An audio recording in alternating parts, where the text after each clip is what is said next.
So Kawaki has once again reached the heights of the power system in the Boruto universe, casually boxing Jura and demolishing him throughout the entire fight. You'd think Kawaki is the strongest character in the entire universe, but there is a caveat. So we have a lot to discuss, but of course, let's start from the top. So the person on the cover is Kawaki and the title is Kawaki Uzumaki, because of course, the chapter is about Kawaki. Now the side text says, on the day the brothers joined forces, Boruto informed Kawaki of the strategy for the battle against Jura. And this, of course, is referring to what transpired in chapter 15, I believe, when Boruto told Kawaki about his limiters and how he needs to release it in order to fight Jura. So this chapter picks up with a flashback to that moment, how we have Kawaki being confused, saying a mission to the hidden sand, and Boruto says, yeah, once Amado lifts the restrictions, head over there. You're going to back up Sarada and the others. I'll move out as soon as you arrive. That will likely trigger Jura's interference though, but with your strength, there's still hope. Now Kawaki then wonders if that will be enough because he saw for a second Jura's true power. He's the real deal, a monster. Even all of us together might not be enough to deal with something on that level. So for one, this seems to imply that Kawaki was supposed to enter the battlefield against Ryu and help Sarada to defeat him, which by the way also implies that all those theories about Boruto seeing the future playing out in this exact way, which I'm also guilty of by the way, wasn't the case. Because Boruto's plan didn't actually come to fruition because Kawaki was supposed to be there a long time ago and then he would have joined afterwards. But he ended up having to join long before Kawaki even arrived and almost died anyway. But luckily for him, the universe is on his side and Kawaki arrived just in time. A bit late, but just in time. There's also something else I find very funny, like Kawaki's acknowledging that this guy is stronger than me, like he would beat my ass. Like I've never seen Kawaki done something like this before. He's more so a bit more arrogant, like yeah, I'm gonna trash that dude, but he's acknowledging that yeah, this guy is scary. And I also think it's important to note that Kawaki for some reason knows that Jura will still be stronger than him even if he has his limiters removed. And this of course is purely based on the fact that Jura knocked him out in his Karma V1 state. This of course implies that the story is taking into account the fact that Kawaki should be a glass cannon to current Jura, because if he's able to knock him out with 2 punches when his defense is boosted to beyond maximum, what would happen when it isn't? And there's also another side to this as well, which I don't think many people are taking into account, which is the fact that if Jura is able to 2-shot Kawaki with his defense boosted to beyond maximum, that means that that power that's able to boost his defense to that level still isn't on Jura's level. So if he moves that power back to offense, that still wouldn't make him stronger than current Jura. So I think that's how Kawaki knows that even if he gets the limiters removed, his attack potency would still be lower than Jura's, and it actually makes perfect sense. Now with that tangent aside, Boruto then gives Kawaki one of his symbols and tells him that we can't beat Jura, not yet. This is about how we survive. The most realistic option is using my flying Raijin to get everyone out of there at once. But there's of course a condition, which we mentioned before in the prior chapter. Boruto needs to focus for a very long time to connect to long distances. And he can't do that while Jura is breathing down his neck, so he needs Kawaki to buy him some time. That is when we skip over to the actual fight between Kawaki and Jura, and Kawaki's in his version 1 state. Jura then tries to attack him with one of his Biju bombs, but Kawaki of course absorbs it because he has a Karma Seal. Now Jura of course, being very smart, used the distraction to attack Kawaki from behind, but Kawaki sensed him coming and used Tsukinai Kona to shrink to a very small size, thus dodging the attack. So I'd say it's pretty much a similar situation to what happened between Boruto and Jura, because of course similar to how Boruto had Flying Thunder God and was able to dodge Jura every time he's about to grab him, Kawaki is able to do the same thing with Tsukinai Kona, and both of them are equally as annoying to Jura. Now Kawaki then summons multiple cubes to drop onto Jura, but he's able to destroy one of them using his laser Biju Bomb. And I will note that this ability is called Daikokuten, which Kawaki is able to use while he's in a shrunken state, and this is a very important detail to remember for my next video because Kawaki has an ability that is very useful that he hasn't used in ways that he could. And there might be a reason for this, but we're gonna save that for the upcoming video, so look out for that one. He then tries to drop more cubes on him, but Jura is able to dodge them once again.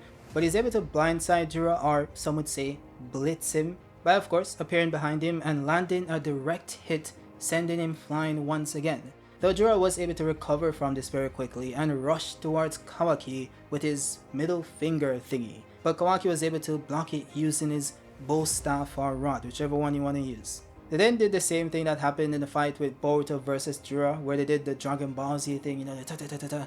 No one gets hit, but you know, multiple strikes are being blocked and so on and so forth, which shows that they're at least relative at this point in time, based on the output Jura is currently using. At least, that's what I will say. Now Kawaki is able to swipe away Jura's hand and then struck him using the bow staff, which is what we saw in the sneak peek. That is when something interesting also happened. It seems that Kawaki was able to transfer the karmic power into the bow staff and then use that power to blow off a piece of Jura's waist. It somewhat reminded me of that moment when Kawaki was fighting Goro and he charged up the karma seal and it was resonating and the chakra was flowing through it. And also when he tries to power up Boruto and stuff, it seems like something similar happens here. He then seemingly repeats this multiple times and then sends Jura crashing into a pillar behind him. We then see that Boruto is there hovering in the sky because of course Kawaki's dropping cubes all over the battlefield. You don't want to get caught up in those. So Boruto is there hovering and he kinda says, "I'm fine, no problem, calm down." And he's referring to the karma seal. And it does seem like it's receding, and I wouldn't say this is Boruto having full control of it even while Kawaki's in karma, because we then skip to the next page and Kawaki's no longer in the karma state. So it does seem like it just deactivated because Kawaki also deactivated his karma seal. Now, we then skip over to Sumire and the model having a chat, and Sumire's like, "It's incredible, Kawaki is so strong to corner Jura like that, rah, da, da, da, da." But the model of course is very experienced and he sees what's happening and he says, "No." Oh, by the way, just to be clear, they're watching the fight through Kawaki's eyes, so they're doing the same thing that they did with Delta. And they also have the ability to hear what he's saying as well, so apparently they can also hear what Kawaki hears. Now, with that said, this is where we get into the dialogue heavy portion of the chapter, so bear with me, okay? Now Jura goes on to say, "Uzumaki Kawaki, as expected, his compatibility is now far beyond what it used to be. How did he gain that power in such a short time? No, it's not just you. Uzumaki Himawari, she suddenly awakened right before my eyes and showed strength like a completely different person. Looking back on it now, it was almost as if Inojin's sacrifice triggered it. And then there's Uchiha Sarada. She too suddenly awakened to her power and effortlessly took down one of my kin. Both cases are extraordinary, something that can't be explained by normal means. This is just my personal view, but I can't help but feel like there's a common thread linking all of this together. At this point in time, my hottest research topic is what you'd call love, the unique uncertainty that you humans possess. It's an undeniable fact that it can be a fatal flaw, but at the same time, it could also be the factor that enables unparalleled evolution. Kawaki, what do you think? Give me your honest opinion." Now of course Kawaki isn't into all that love stuff and all that, sappy stuff, so he calls him a pest and literally tries to blow him up using a similar ability to what he did versus Code. The next page then shows multiple roots sprouting from the ground, and then Jura appears in the middle of it and it seems to be healing his body. He then says to Kawaki, now, don't get so heated. Kawaki, I just want to talk a little." And before we continue, I mentioned this in the spoiler review as well, but I do think it's very interesting that the Shinjus can't heal by themselves. They need the Divine Tree roots. And I also find it strange that he's able to teleport the Divine Tree roots from Jigen's dimension to this one, unless we were all incorrect and the Shinjus aren't in Jigen's dimension anymore, they're in this one. And this goes back to a video I made last year that the Divine Tree roots are still on the planet and they're still spreading across the planet. And that is what Jura has tapped into. If you guys want to watch that video, it's the one on screen and it pretty much goes into detail about how root sprouts work and how they spread across the planet, which was shown in Momoshiki's flashback. So it's a very important detail that I think we missed in the past, but I think it's gonna be relevant sometime soon. Now, Jura then goes on to say, never thought you'd rush to Borutos Rescue. As far as I know, there's only one thing in this world that you want to protect. It should be Uzumaki Naruto, and no one else. Which, by the way, isn't true because Kawaki also wants to protect Himawari and Naruto's village, so Jura has that one wrong. But anyways, Jura then says, I once went to visit him in the Leaf. It was shocking to learn that he was pronounced dead. But now, looking into your unwavering eyes, I know for sure he's alive. Uzumaki Naruto is. This of course visibly upsets Kawaki, and Jura then says, hit the mark, didn't I? You're so easy to read. I want to devour him, Uzumaki Naruto, that is. I heard he connected with many of the tail beasts. I believe love was at the core of that too. I can't help but feel that way. What is love? If I devour him, maybe I'll understand it a little better. That's when Boruto appears next to him. He says, sorry to keep you waiting, Kawaki. We're good to go now. I've locked on to the symbol. Jura then says, the flying Raijin, huh? It's a shame, but it can't be helped. Looks like this is as far as we go this time. Boruto then grabs onto Kawaki's shoulder and says, let's go, Kawaki. But of course, Kawaki then angrily slapped away his hand and said, hold on a second. Hey, Jura, listen up real close.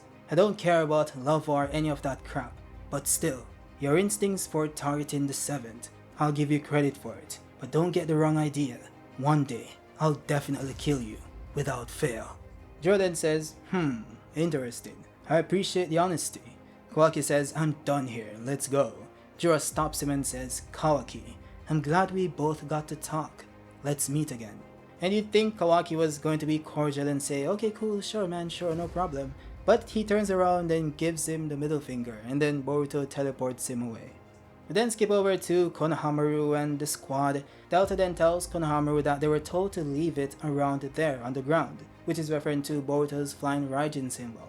She then notes that it's harder to sense if you're carrying it around, which is kind of another nerf on Boruto's FTG, because if someone is carrying the symbol, it's harder for him to sense it, which is very interesting. But she says that you'd best keep a bit of distance just in case. It would suck if someone suddenly stepped on you. And that's when, of course, someone stepped on him. And that was Kawaki. Because Boruto then used FTG and it of course goes to the exact location of the pendant. Boruto then apologizes and asked him if he got the Thorn Soul Bulb. Konohamaru confirmed that they did, and Boruto said, alright, we're flying straight to Konoha. We then skip over to Ada and Kashin Koji having a conversation. Ada says, I was worried about what might happen, but for now that is a relief. Koji then says something very important, which is that it's not exactly something to be praised. It could end up destroying an even better future. He was far too dangerous a gamble. Boruto surviving, of course, that itself is good. But because of this latest action, the future has drastically changed once again. Ada then says, isn't that fine though? That's how it's supposed to be, right? Koji then replied saying that this isn't someone else's problem, Ada. Mamushi is moving and you are the target. We then skip over to the Tentacles dimension, where Jura appears to be smiling, it seems. And Hidari of course asked him if he's feeling sick or something, but Jura said it's the opposite, Hidari. Listen to this, Kawaki actually praised me. And I mentioned this in the spoiler video already, but it does seem as if Ishiki's essence is somewhat seeping into Jura specifically. Because not only does he love the fighting aspect as well, and he loves to hold back similar to Ishiki, he also seems to be interested in what Kawaki thinks of him, which of course would make sense because Ishiki was somewhat of a father figure to Kawaki for a very long time. So I do wonder if that's what's happening here, but it could be something else and I could be wrong, I guess we'll see. But yeah, Hidari then goes on to say that he learned a word recently and it kind of fits this situation perfectly. And Jura then asked him, oh, what kind of word?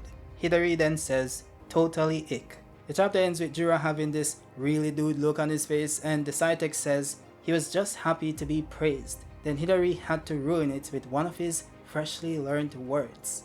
And with that said, that's it for the video and the chapter. I do think it was very awesome. I love the fight between Kawaki and Jura. There are other things I think Kawaki could have done, which I'm going to cover in an upcoming video, but the pacing itself was good and it kinda supplemented multiple theories I've put forward over the years. So that was at least good for me. But yeah, if you guys liked the video, drop a like. If you're new, subscribe, and I'll see you guys on the next one. Peace.